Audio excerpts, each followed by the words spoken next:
एक समय की बात है। एक गांव में एक महान साधु आए हुए थे। सभी लोग अपनी कठिनाई और परेशानियों को लेकर उनके पास आते। वो सभी को उचित मार्गदर्शन करते। एक दिन एक दुखी सा दिखने वाला व्यक्ति उस साधु के आश्रम पर उनके मिलने हेतु आया। उसने साधु को एक विशेष प्रश्न किया। गुरुदेव, मैं ये जानना चाहता हूँ कि सदैव खुश रहने का राज क्या है। साधु महाराज जी थोड़ी देर शांत रहे, फिर बोले, तुम मेरे साथ चलो, आज मैं तुम्हें खुश रहने का राज बताता हूँ। साधु महाराज और वो व्यक्ति जंगल की तरफ चलने लगे।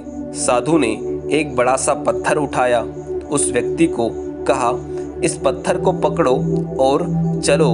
उस व्यक्ति ने पत्थर को उठाया और ऋषि के साथ चलने लगा। थोड़ी देर बाद उस व्यक्ति के हाथ में दर्द होने लगा और साधु से बोला, महाराज, और कब तक इस पत्थर को लेकर चलना होगा। महाराज बोले, चलते रहो। जब चलते हुए बहुत समय बीत गया और उस व्यक्ति से दर्द सहन नहीं हुआ तो बोला, महाराज, अब दर्द सहन नहीं हो रहा। साधु ने कहा, ठीक है, अब इस पत्थर को नीचे रख दो। पत्थर को नीचे रखने पर उस व्यक्ति को बड़ी राहत महसूस हुई। तभी साधु ने कहा, यही खुश रहने का राज है। गुरुदेव, मैं समझा नहीं। साधु ने कहा, इस पत्थर को 1 मिनट तक हाथ में रखने पर थोड़ा दर्द होता है, और अगर इसको 1 घंटे तक हाथ में रखोगे तो थोड़ा ज़्यादा दर्द होता है, और अगर इसे ज़्यादा समय तक उठाए रखोगे तो दर्द बढ़ता ही जाता है। उसी तरह दुखों के भार को जितना समय उठाए रहोगे उतना ही ज़्यादा हम समय दुखी और निराश रहेंगे। ये हम पर निर्भर करता है कि हम दुखों के बोझ को 1 मिनट तक उठाए रखते हैं या जिंदगी भर। अगर तुम खुश रहना चाहते हो तो इस दुख रूपी पत्थर को जल्दी से नीचे रखना सीख लो, और हो सके तो इसे उठाओ ही नहीं।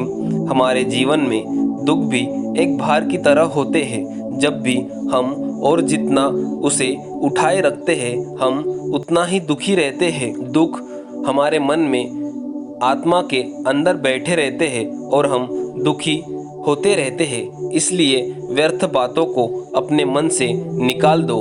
चीज़ों के बारे में नकारात्मक सोचना बंद करो, नहीं तो यह नकारात्मक विचार आपके मन में आते रहेंगे और आप इस भार से दुखी होते रहेंगे। जब आप इस दुख को अपने अंदर से निकाल फेंकेंगे तो आप सदा आनंद में रहेंगे। दोस्तों, हमें इस कहानी से ये सीख मिलती है कि हमारे जीवन में जब भी दुख आते हैं तो उस दुख के भार को हमें जल्दी से हल्का करना होता है। यदि हम उसे हल्का नहीं करेंगे तो हमारे जीवन में और दुख बढ़ता ही जाएगा। दोस्तों, आपको ये कहानी कैसी लगी हमें कमेंट करके ज़रूर बताएं, और इसी तरह की और कहानियाँ सुनने के लिए हमारे चैनल को सब्सक्राइब करें। धन्यवाद।